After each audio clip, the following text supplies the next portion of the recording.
move this down. You could. Whatever it's, you're live. Hey, my name is Steve Dorsey. I'm a marriage and family therapist here at Light the Way Counseling in Midland Park, New Jersey. I've been practicing here for about 10 years. And most of my work is with couples, married couples, engaged couples, and I love to do couples work.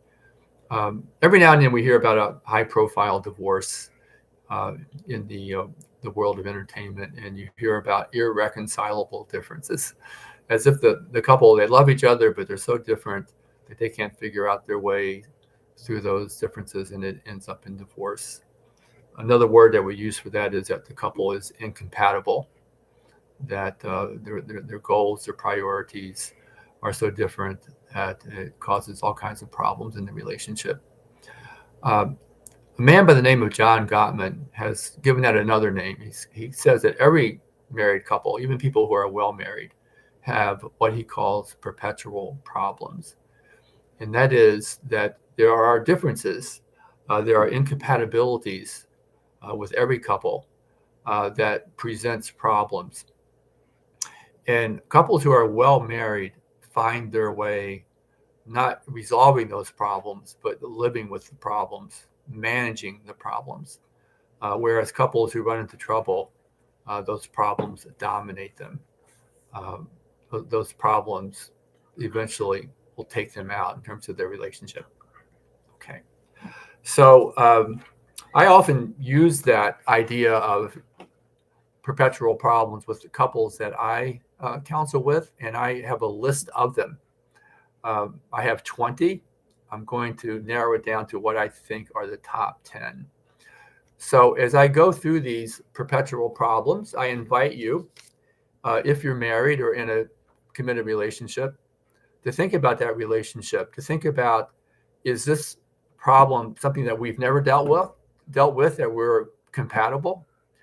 Is it something that we dealt with and we're doing well now? So it's something that you have overcome, or is it currently a problem? Is it currently causing conflict between you? And if so, give it a number, 1 to 10. 10 means it's really troubling us.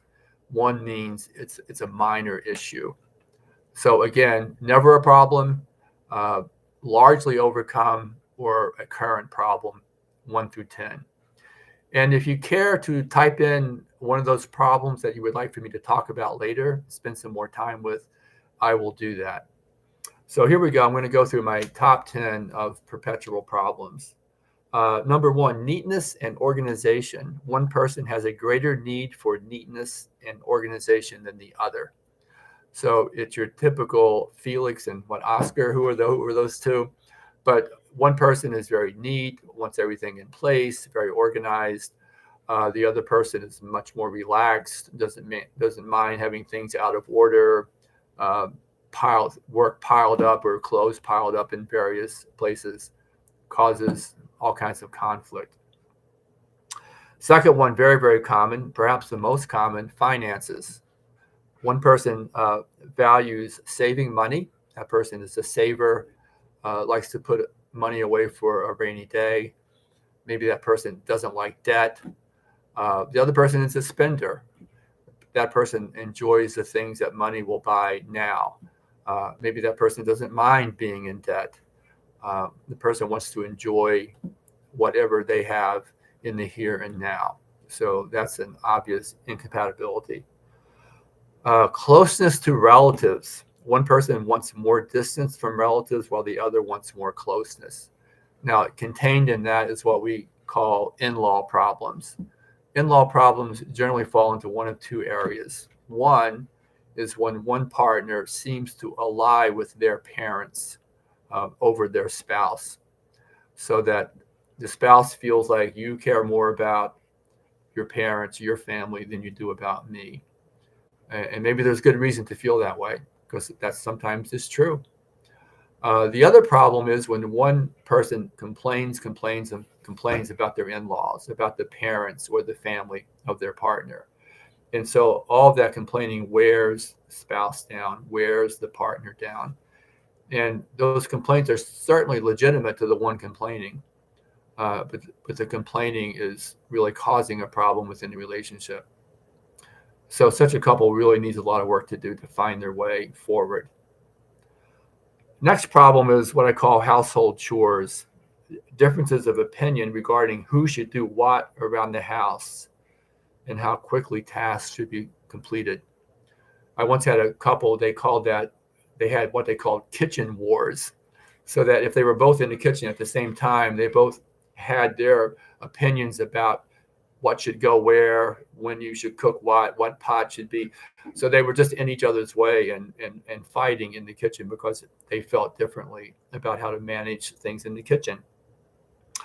That's true, with many other things around the house. One partner says they'll do something and then they don't get to it. It's not important to them, but the other partner feels, don't you care for me? Don't you love me? You won't do what I ask. And so all of these household chores takes on a life of their own and causes all kinds of conflict. Next is discipline and strictness with the children. I hear that a lot. Generally, one parent is more strict. One parent is all about them doing their homework, going to bed on time, having consequences if they don't follow through, limiting screen time, limiting TV time, and all of those things, wanting to raise responsible children. The other partner, much more relaxed, much more willing to extend curfew, not to follow through with consequences, allow tons of screen time, allow way too much TV, according to the partner. And so there's a difference in how they feel they should be raising their children. Another big one is punctuality. One person values being on time. That's important to them and who they are. Other person seems to always be running late, always 10 minutes behind, 20 minutes behind, driving their partner crazy. Very common. Socialization needs. Typically, an extrovert will marry an introvert. You see that all the time. The extrovert loves people, loves being with people, loves socializing, really thrives on having people over, going to parties. The introvert, not so much. The introvert would just rather stay at home and have a relaxing evening, watching television, reading a book. The introvert is often uh, it's a struggle to entertain, to have people over. It causes them stress, and so they would rather avoid that. Of course, this causes conflict in the relationship. Need for independence is another one. One person feels a greater need to do things on their own. So this is the wife who wants to have a weekend away with the girls. The guy wants to go golfing every Saturday with the guys. Could be someone who's passionate about a hobby that doesn't include the other. Could be a marathon runner who's constantly training or going away for races. Um, but this causes a problem if one person wants just to stay and hang out with their spouse and feels that if their spouse doesn't feel the same, that they must not love me if they don't want to be with me. So this causes problems. Driving habits. So one person drives in such a manner that the other feels unsafe. I include that because that's been part of my journey. I'll talk about that in a little bit.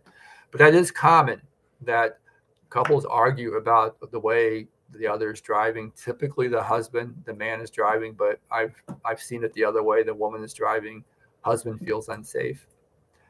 And finally, sexual frequency and manner of having sex. So very typical incompatibility. One partner wants to have sex more often or wants to be more adventurous in the bedroom than the other. And so this becomes a focus of conflict. We generally think of this as being the man, but I often hear it the opposite way, that it's the wife, the woman who desires more sex. But it's a very typical area of incompatibility and conflict in relationships. So those are my top 10 as you've gone through that. I trust that you've thought about your own relationship and maybe given yourself a score.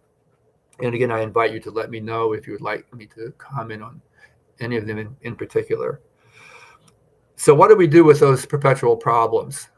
So here's the first thing. I encourage couples to try to exit from the power struggle of who's right and wrong. because your way feels like the right way, because that's all that you know, that's who you are, and your partner's way feels like the wrong way. So my advice is to exit that altogether and just admit that you're different and that neither of you is right or wrong. Now, that may be difficult because in certain areas, it feels very right to you. For instance, if you're frugal about money and you want to save money and plan for the future, it seems foolish to be spending all of your money now. And that feels right to you. But to your partner, it seems foolish to bypass an enjoyable time now for a future that may not ever happen. And so your partner feels equally that this is the correct way to live. And so, again, I encourage you to exit those power struggles over who's right and wrong.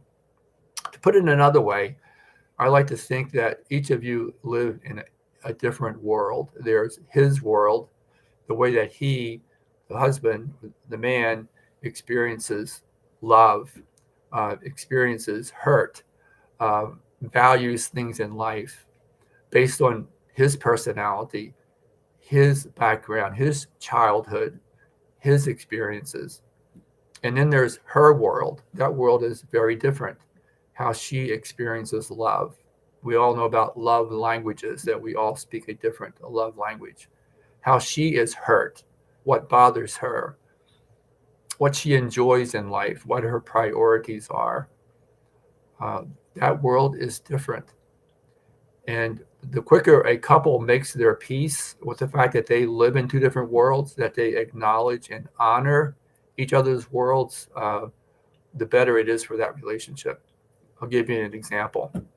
When I drive my car, I generally drive until the gas gauge says empty and then another 40 to 50 miles.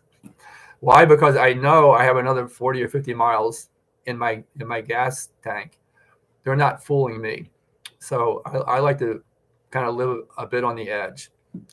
My wife, on the other hand, if it's anywhere as near a quarter of a tank or less, like she needs gas, like we need gas now. So early in our marriage, if I had her car and I brought it back with an eighth of a tank or less, she was upset. And I could talk until I was blue in the face about how much more gas she had in her car. It never made a dent. It still bothered her. So I eventually, when I was enlightened, as I learned about this stuff, realized that's her world. I don't agree with it, but I will make my peace with it. So that when I take her car out, one of the best things I can do is fill it up with gas. She feels very loved and cared for. But when I drive my car, I'm on fumes.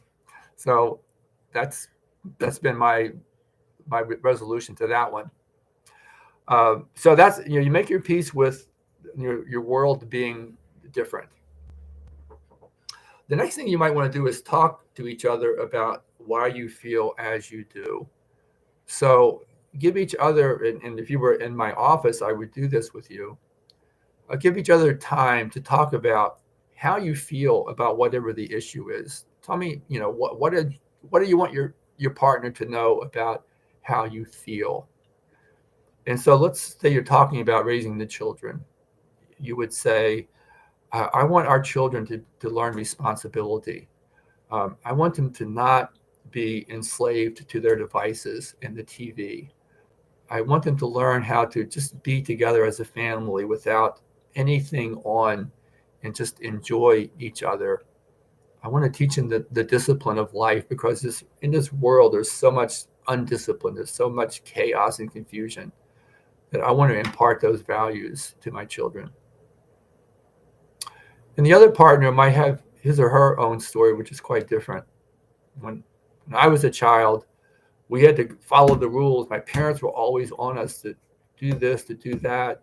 We never enjoyed the family. It was always about the rules and doing things. And I want us to let our hair down with our kids. I want the kids to be kids, to not us be so rigid. And so it's important to talk about your background. Where did this all come from? And generally, there's a backstory to help your partner know why you feel as you do about these things. So I'm going to use another illustration from my own marriage. My wife is fine with me talking about this. But we often, for literally decades, would have conflict over my driving. Now, I think my driving is fine. I mean, I could tell my wife I've never had an accident, which is true. I've probably driven many times around the world and never had at least any kind of major accident, even kind of a minor one. So I feel like I'm a safe driver, but that did not help my wife feeling unsafe. And so when she would feel unsafe in her frustration, she would say, "You must hate me." Because if I loved her and cared for her, in her thinking, I would honor what makes her to feel safe in the car. And I was not doing that. I thought she was being unreasonable. And all of my attempts to get her to see that failed. So one day we were talking about this and having learned the idea of perpetual problems. And it occurred to me, I can say whatever I want, but my wife doesn't feel safe when I'm driving. And that's on me. I want my wife to feel safe when I'm driving. And as she reflected on herself, she realized it was hurtful for her to say, "You must hate me." It was. She felt it, but it was hurtful to me. So here's what we came up with. I was going to be conscious and aware of what bothers her. And I know those triggers. If there's, for instance, a tractor trailer anywhere is around, that makes her nervous. If there's suddenly a barrier to the left, if we're driving on the left side of the road and a barrier appears, that makes her feel unsafe. And so there's some other triggers that I know. When I go 90 miles an hour, no, I'm only kidding. So I determined I was going to really try to be aware of those things and avoid a situation on the highway that would cause her to feel unsafe. Her commitment was, if she was feeling unsafe, she would say to me, "Steve, I'm feeling unsafe."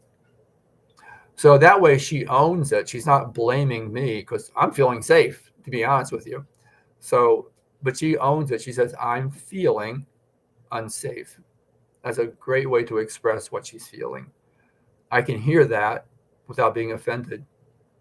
I can say to myself, "You're being ridiculous," right? But not out loud. And I can make adjustments to my driving to help her to feel safe.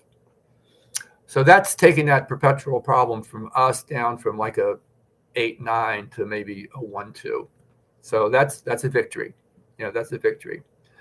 So that's kind of the way that you as a couple would need to kind of walk through, some of these difficulties and talk them through and understand each other. So the first really part is to hear your partner's heart, to try to understand where they're coming from, and to feel understood. So in a counseling session, I would have a couple reflect back what you hear your partner say, right?